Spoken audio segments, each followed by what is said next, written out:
My guest today is Thomas Andrews Drake. He was a senior executive of America's biggest intelligence agency at the beginning of the 2000s. He was an expert on electronic eavesdropping, someone with top secret security clearance. Then Mr. Drake essentially sacrificed his career to blow the whistle on his agency's wrongdoings as he saw them. He was charged under the Espionage Act, but only last year the charges were dropped. Mr. Drake, thank you very much for coming. Thanks for having me. Tell me about the program that you challenged, working with the National Security Agency, the surveillance program. What was its potential harm as you saw it? There was the very large flagship program called Trailblazer that was designed to catapult NSA into the 21st century to deal with the vast amounts of data being generated from the digital age. Given the massive fraud and abuse that NSA had created with the Trailblazer program, as well as a super secret surveillance program that had completely violated the Constitution and the Fourth Amendment, and in particular the statute called the Foreign Intelligence Surveillance Act, which was the first commandment at NSA. You did not violate Americans' privacy without a warrant under that statute, and in fact if you did, there were criminal penalties for doing so. And I found this out to my horror and shock shortly after 9/11. That NSA had entered into a secret agreement with the White House in which NSA would become the executive agent for this secret surveillance program.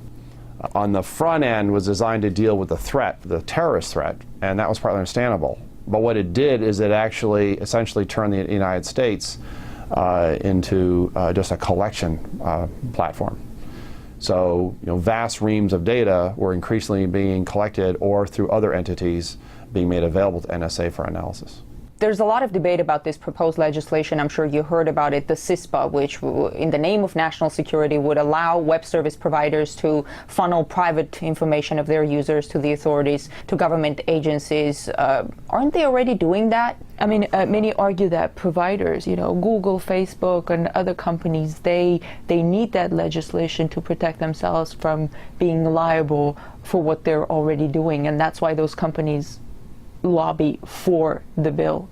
Well, I believe that's part of it. The other part of it is the government just wants even more access to even more data. And so, under the Patriot Act in Section 215, there is a secret executive interpretation of that, which essentially grants the government pretty much unfettered access to subscriber information that's held by those companies. CISPA would take that to, and there's other variants of that, would take that to the next level.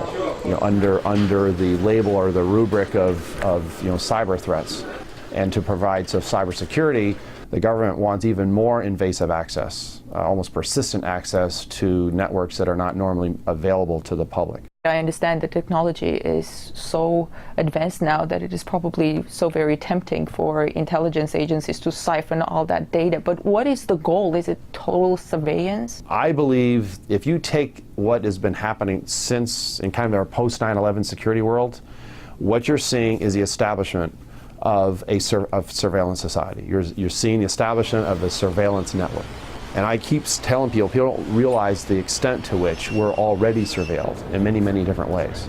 The extent to which vast amounts of our own transactional data in all forms, all electronic forms and emails and your tweets and bank records and everything else are all subject or suspect, okay, in terms of surveillance. It raises the specter of kind of the rise of soft tyranny. It raises the specter of you're automatically suspicious until we prove that you're not. It raises the specter of a universal, I would call it a universal wiretap, a persistent universal wiretap on every single person.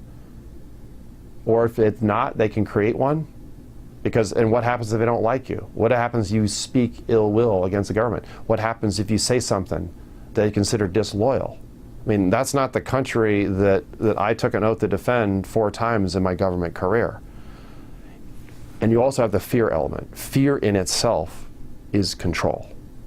And what people will do when they're fearful is they will begin to censor themselves. So much of what's happening now, particularly in my case, it sent an extraordinarily chilling message that anybody, and I was a senior executive in the government, had a very high position at NSA. It sends an extraordinarily chilling message that if you speak out If you speak up, we're going to hammer you, and we're going to hammer you hard, because look what we did to Mr. Drake. National security has effectively become the state religion. You don't question it. And if you question it, then your loyalty is questioned. I want to ask you about Julian Assange. His WikiLeaks cables exposed the U.S. complicity in torture and other crimes. How angry you think Washington is at Julian Assange? I think they're extremely angry. The fact that there's apparently, based on press reporting, there's a secret grand jury. There may be even a secret indictment. They want to get him, and they want to put him away. I mean, there are those in this country at very high levels who have called for the death penalty. And Sweden is not promising. They can't make a guarantee that if they did bring him back to Sweden for questioning, that he wouldn't be extradited to the United States. And believe me, if the United States got his hands on him, they're going to do everything they could to put him away as long as they can, or worse. This is a very long reaching far. It's similar to what I went through. I mean, it was a multi-year, multi-million-dollar criminal national security investigation that I got caught up inside of. And they spent several years in my own particular case trying to figure out how to bring an indictment against me. Speaking truth to power is very dangerous in today's world. The power elites, those in charge, they don't like dirty linen being aired. They don't like the skeletons in the closet being seen. And they not only do they object to it, they decide to turn it into criminal activity. Remember, my whistleblowing was criminalized by my own government. I know. I had no protection. Although ostensibly they couldn't reprise against me, retaliate, they did. What I also find striking is that there's basically a smear campaign against journalists who, for example, report on civilian deaths in U.S. drone strikes. I read a number of articles where U.S. administration officials basically accuse them of helping terrorists. And that label, terrorist helper, it seems it's becoming a convenient tool to brush off investigative journalism, isn't it? What it is you go after the messenger, and because the last thing you want to do is deal with the message. You're talking about all the activities, the secret surveillance, the warrantless wiretapping, torture, rendition, drone strikes, and a whole host of other measures that I would assert are extra constitutional. Not only do they violate our own law, they also violate a number of international laws. Go after the messenger, not the message, because see, to actually discuss the message or to address the message becomes very uncomfortable. So essentially what's happened is that law, and we're a nation of law, if we start to depart, which we already have in a very significant way, moving away from being a nation of laws and simply leave it up to policy to substitute, we're going down a very slippery slope in the United States of America. Everybody's reporting on this flame virus that the U.S. and Israel allegedly developed to spy on Iran. And then there is the actual cyber weapon, the Stuxnet, which created havoc in Iran's nuclear facilities. We hear U.S. officials condemn cyber attacks all the time, but it turns out that the U.S. government itself is involved in cyber attacks. How do you see it?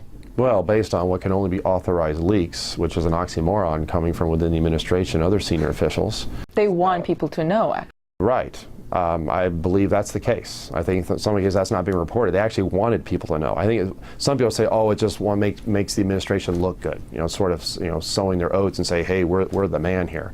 They want people to know. They want to know what the United States is capable of doing. It is another form of warfare. It is a cyber weapon, but it's a Pandora's box. Okay, because we're now in kind of uncharted territories. It's virtual war, to say it that way. It's virtual conflict. I mean, the Pentagon itself has been on record that if a nation conducts what is allegedly being conducted by this country against other countries using things like Stuxnet, that's an act of war. But apparently, if we're doing it, it's not considered an act of war. It's information operations or cyber operations, so it goes under a whole host of other labels to make it something different from what it really is. So where are the lines drawn? I want to go back to you becoming a whistleblower. You had a well-paid job, a top position in America's biggest intelligence agency. You turned it all down. You went to work to an Apple store. I wonder, how do you decide to go for something like that? You can't put a price on freedom. And I took an oath. I mean, my oath was to the Constitution. That took primacy over everything else. So what do? You're faced realizing to your horror that your own government is in abject violation of the very oath that you took, the very Constitution that you took an oath to defend, support and defend against all enemies, foreign and domestic, faithfully executing that law.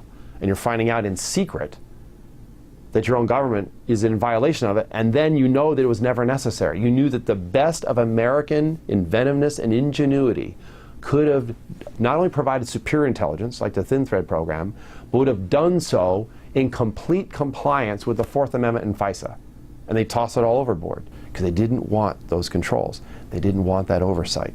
Most people don't stand up to power because power wields a lot of power, and power can do you in or make life very difficult. But I wasn't just standing up for myself. I was standing up for the generations that follow me. Thank you. Thanks for having me.